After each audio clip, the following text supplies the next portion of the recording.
Heather Dawson. So let's start off with a trip to Mexico. Here's Marco Gutierrez.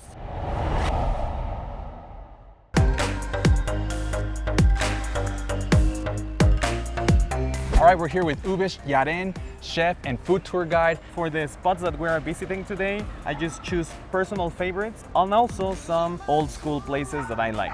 Let's go to our first spot, Ubish. Let's go. All right, Ubish, first spot, where did you bring us and what are we trying here?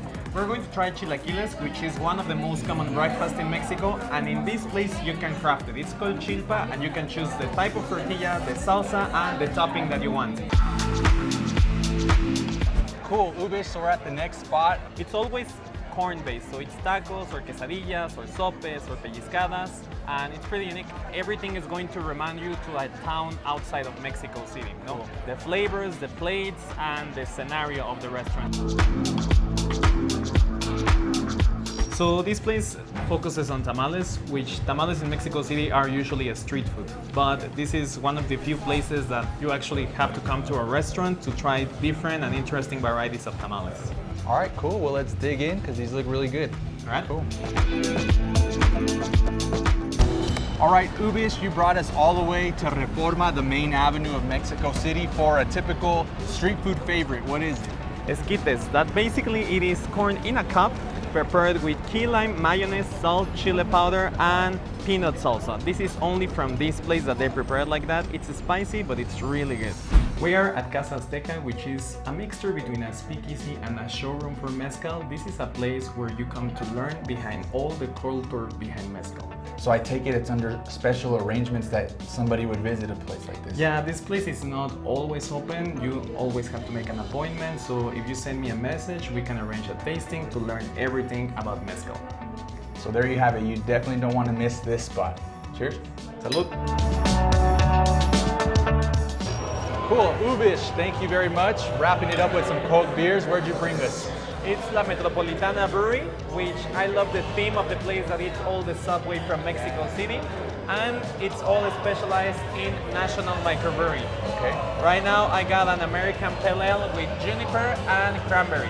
Right on. I went with the Asma La Rusa. It's an imperial stout, has a lot of body, some coffee flavors, and it's actually brewed in some vino tinto barrels, so wow. aged in some wine barrels, which is really good. Well, thank you very much. This was an awesome day, and I'm gonna enjoy these cold beers. It was my pleasure. Salud.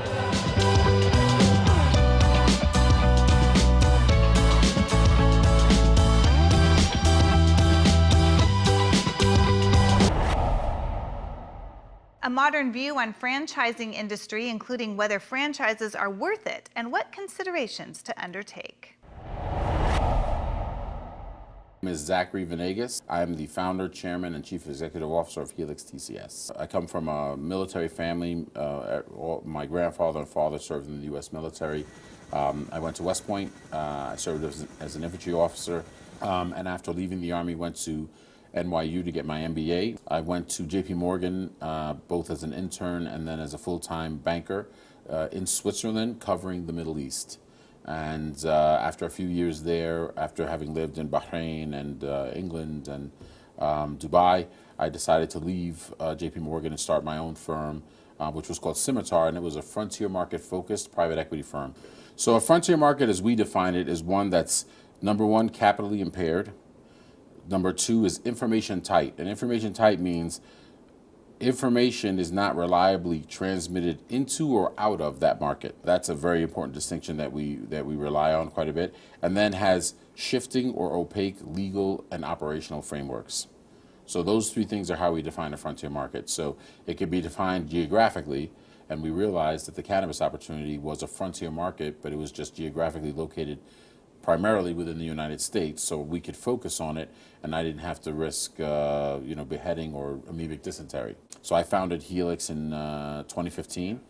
We've had the company just about 4 years now, and it's been very exciting. We took it from a private firm to a public company that's the largest and pure play transported security operation in the industry, the largest compliance software operator in the industry with the largest overall market share, and we have plans to make it even more successful in the future. By far, the greatest thing I learned as a military officer and how it helps me as an entrepreneur is the ability to stay focused on a stated objective despite changing circumstances.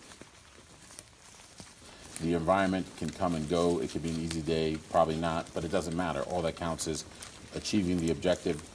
Having a background from the military, especially as an infantryman, where you're almost expected to have it as tough as it's going to be. You're almost expecting that. You're almost wanting that. I think I had that mindset from a very young age because my father was a Marine, my grandfather was in the Army, and so there was that mindset was always around.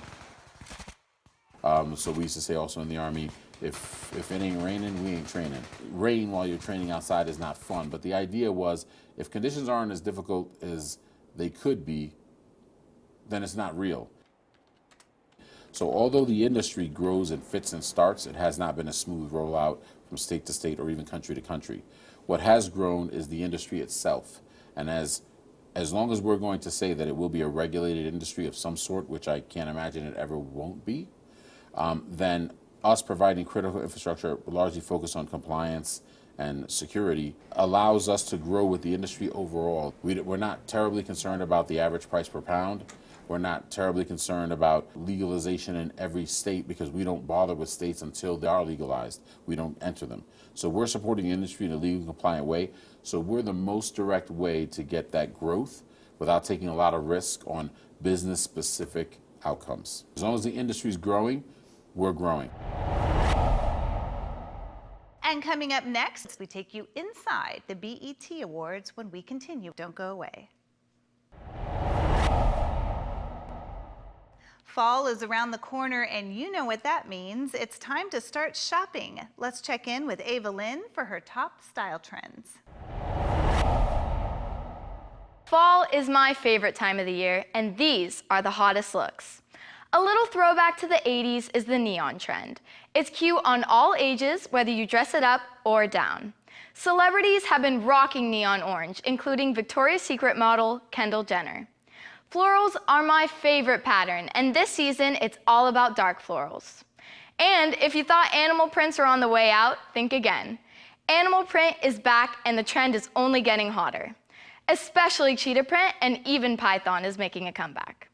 The high-waisted look is still in, and one of the best ways to show off your curves is with a belt.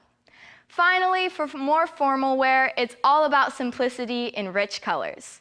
My favorite gowns are fun and form-fitting. But the hottest style pick is always what makes you feel the best. Look good, feel good. So what's the hottest trend for our home? Whether we believe it or not, we now live in a digital world that possesses serious challenges and a growing potential to become a victim of fraud. Now, a new survey called the Trust Index by Telesign examines the critical role of trust in a digital world. Joining us today is Tech Life expert Stephanie Humphrey, who is teaming up with Telesign to share information everyone should know about protecting our digital footprint in their new 2024 Trust Index survey. What was it that the Trust Index survey did discover? Well, one of the things it found was that almost 87% of Americans believe that the companies that they engage with online have a responsibility to protect their digital privacy. But on the other hand, that means that consumers can be left vulnerable if the companies they interact with don't provide effective digital fraud protection. How exactly is it that identity and fraud prevention work? Well, think about when you open a new bank account, right? Your bank is going to connect to all types of digital identity data sources to make sure that it's you and not some scammer trying to get to your personal information. And when you log into your account, that 6-digit code or that push notification that you get, that's the extra layer of security that's going to safeguard your personal information. But before you even get the code, Telesign is actually analyzing all kind of potential risk signals that will ensure that it's safe to send you the code, and it also is going to share that information with your bank as well. So whether you've heard of them or not, Telesign is the company that your favorite brands know about and the company that they trust to keep you protected online. What sort of digital security tips would you have for consumers then? Well, the first one is that MFA, that multi-factor authentication. That's when you log into your account, you get the code, then you got to put the code in. Make sure that's enabled, because one more data point from the Trust Index survey showed that 99% of the time, if fraud happens, it's because somebody didn't have multi-factor authentication enabled. So any app or service that offers it, make sure you're using it. Also, make sure your antivirus software is up to date, and don't click on any unfamiliar links. Also, don't share any personal information via email. Most companies will tell you that they never ask for sensitive info over email, so be careful about what you're sharing online as well. Just head over to Telesign.com for more info. You can download the report and get some more tips on how to stay safe online. And coming up, we take you inside the BET Awards when we continue. The 19th annual BET Awards took over downtown LA for an entire weekend, with many events leading up to the awards show. Reporter Miriam Hobbs was there for the BET experience. The BET Awards has become one of the most popular events that everybody, everywhere, want to be a part of. Chicago. Hi, Danielle. Stand up. Compton, California. Originally from Harlem, moved to Jersey, now live in PA. Now in its 19th year, the BET Awards have grown to become much more than just an awards show, with a weekend full of events that make up the BET experience. The people, the celebrities, the parties, everything is where you should be at. Yeah, I come every year. It's just been crazy. It's been crazy out here. Attendees get a chance to get close to some of their favorite artists. And many aspiring artists say the BET Awards weekend is the perfect place for networking. This is like the base, you know? This is the base of hip hop. You know what I'm saying? So if LA accepted, everybody accepted. You get what I'm saying? It's certain events that happen across the country, not just here, all year round. You have to be at. The Rafi Gift Lounge is where all the nominees, presenters, and performers go to pick up their gift bags. The Gift Lounge was created by renowned celebrity jeweler Rafi Antabi. I bring them all kinds of traveling experiences from around the world, while I bring them some of the items that I take with me and I want to promote, because I feel that they really have good message behind or something that is really unique. This is the second year the Rafi Gift Lounge has been a part of the BET Awards, and only top brands are invited to join Rafi's exclusive gifting events.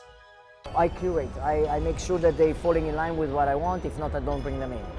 This year, one of the gifts included a 7-day, 6-night trip to Thailand.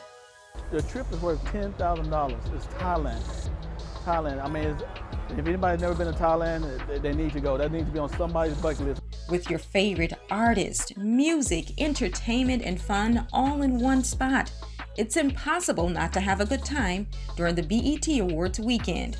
Reporting in downtown LA, I'm Miriam Hobbs.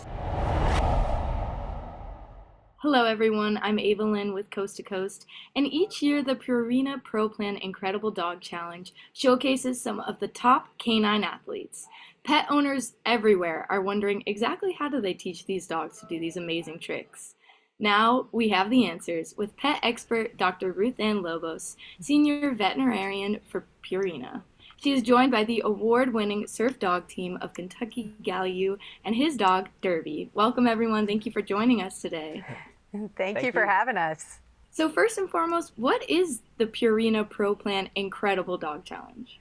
The Purina Pro Plan Incredible Dog Challenge is the premier live canine sporting event that brings together canine athletes from the United States and beyond to compete in events like agility, diving dog, head-to-head weave pull, and then certainly the crowd favorite, our surf dog competition. And it's been around for more than 27 years, and it's brought dogs, owners, and families together through these canine sports, providing fun and memorable bonding experiences for everybody to enjoy. Amazing. Well, Kentucky, I see you have your adorable dog there with you, Derby. Yeah. How exactly did you train Derby to do all of those amazing things? You know what? Derby was actually really easy to train. When Derby and I moved to San Diego 8 years ago, I wanted to learn how to surf, so I bought my first surfboard, went out in the waves, and Derby wanted to come too. So I put him on a board one day, pushed him in a wave. He rode that wave all the way to the beach, turned around and looked at me and was like, "Is this what you're trying to do? This looks pretty easy." So ever since then, we've been competing in competitions up and down the California coast, including Hawaii. But every year, the Incredible Dog Challenge is one of our favorites. Fantastic. So where can we go for more information? Yeah, if you want to learn more, you can go to purina.com/ProPlan, and then make sure that you tune in on September 8th at 2 p.m. Eastern on NBC and streaming on Peacock. We'll have the Western Regional Finals of the Incredible Dog Challenge, and you'll get to see Derby here, hang 10, and with some of his canine athlete friends.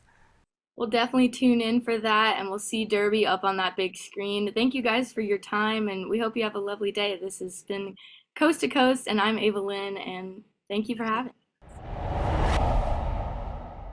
Prop Store is all about ultimate entertainment collectibles, and what that predominantly means is original film props and costumes that were used in the making of films and television shows.